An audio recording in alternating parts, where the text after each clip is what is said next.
Good morning, church. Deacon Kevin and I would like to share with you how we are going to start the re-entry into our church services. They will begin on Tuesday, May 26th, with Mass at Kirby at 7 p.m. Wednesday at 11 a.m. will be in Upper. Thursday, 11 a.m. in Kirby. Friday, 11 a.m. in Upper. Weekend Masses will remain the same, 4:30 in Upper, 8:30 in Kirby, and probably in the social hall, and 10:30 in Upper. During this time, there's going to be limited gathering in the church. This is all subject to change up until February or July the 1st. Things depending on what happens with the virus. This is the way we'll do it until July the 1st. You are all dispensed from obligations attending Mass. We encourage you to come to Mass. And also encourage you maybe to come to weekday Masses instead of the Sunday Mass. It would help on spacing in the church. No gathering before or after Masses. We're going to ask people not to gather before or after. There will be no procession at the beginning of Mass or at the end of Mass. Masks are strongly encouraged to be worn. Collection will be taken up by baskets at the doors of the church. We will not be using holy water. First Communion, Confirmation, and RC class will be entering the church in private Masses. All books and hymns have been removed from the church for the time being. Bulletins will be placed on the tables in the back of church that you can pick up to take home. The church will be sanitized after every Mass. The church will be open from 8 a.m. to 6 p.m. And also, if you'd like to make the novena to the Holy Spirit, copies will be in the back of church starting May the 22nd. I'll turn it over to Deacon Kevin. He can do more explanation of how we're going to go about this re-entry into the church. Thank you. This last Thursday, Father Conrad and I did a webinar with the diocese and the bishop where they were going over the new guidelines of how to reopen the churches to public masses. One of the things that they are maintaining is we must follow the mandates of the state of Ohio, which requires social distancing, but also requires smaller groups of people, no groups larger than 10, for example. You'll notice in the church, as you come in, that some of the pews have been roped off. And the reason we did that is to maintain that 6-foot distance between those seated in the first pew. We then skip 2 pews, and then the next pew is open, skip 2 pews, next pew is open. We do that throughout the church so that people can space evenly and sit on the ends so that they're not within the 6-foot distance of each other.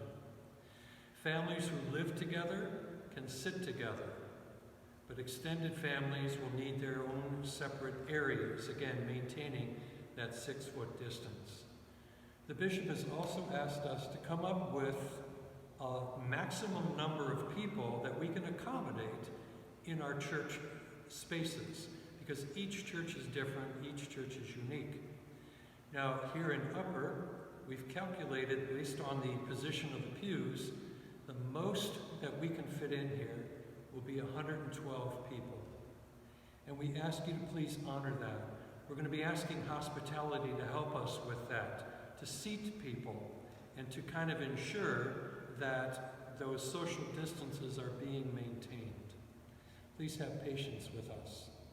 We also know, based on the October count, that the average number of the people attending all the Masses exceeds the minimum number or maximum number of people that we can fit into any of the physical spaces.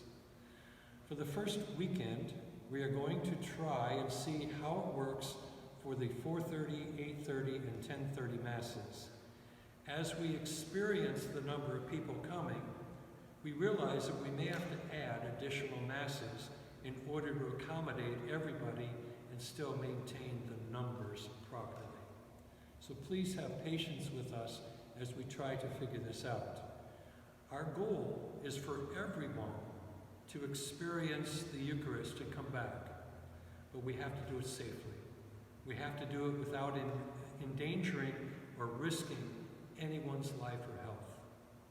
Please honor those ribbons on the pews, don't take them off, and sit where you're able to socially isolate.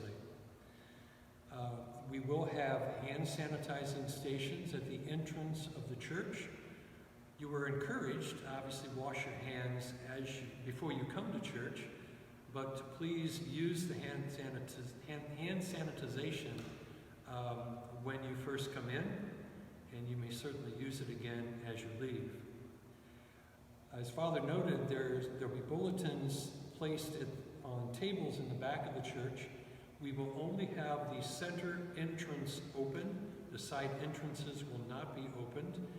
If there is someone who needs the handicap door open, just let hospitality know, and they will open it for them and for them only. But we ask you to please come in through the one single set of doors in the center. As you come in, be aware of the social distances. As you come up for communion, again, space yourselves 6 feet apart, so as families can come up as a group if they live together, but the others should be 6 feet behind them. And we will give you exact instructions as to how that's going to work the day of the Mass and when we begin to celebrate. We will also give you specific instructions as far as dismissal and how we would like you to do that. At this time, we are not going to have servers to, again, minimize the number of people within a certain area. During communion, Father and I will be putting masks on to come out down and distribute communion, but during the Mass, we will not be wearing masks. The dispensation of reception from the cup has been continued. The bishop has suspended that. So only the reception of the Eucharistic communion will be permitted. And the bishop has asked that you receive it on the hand, not in the mouth. And so if you would please honor that so that we can keep people safe. Also in Kirby, remember that the weekday Masses will be in the church. And we're going to try this Sunday, the first Sunday, Pentecost Sunday, if we can do it in the center and how it works out. If it doesn't work out, we might need to talk about maybe putting another Mass over in Kirby, because we won't be able to all gather in one place. Thank you for your patience and listening, and patience of going through this 2.5 months almost already. Please continue to pray. Pray for all of us in our community that we may continue to work together to keep everybody healthy and safe. Thank you.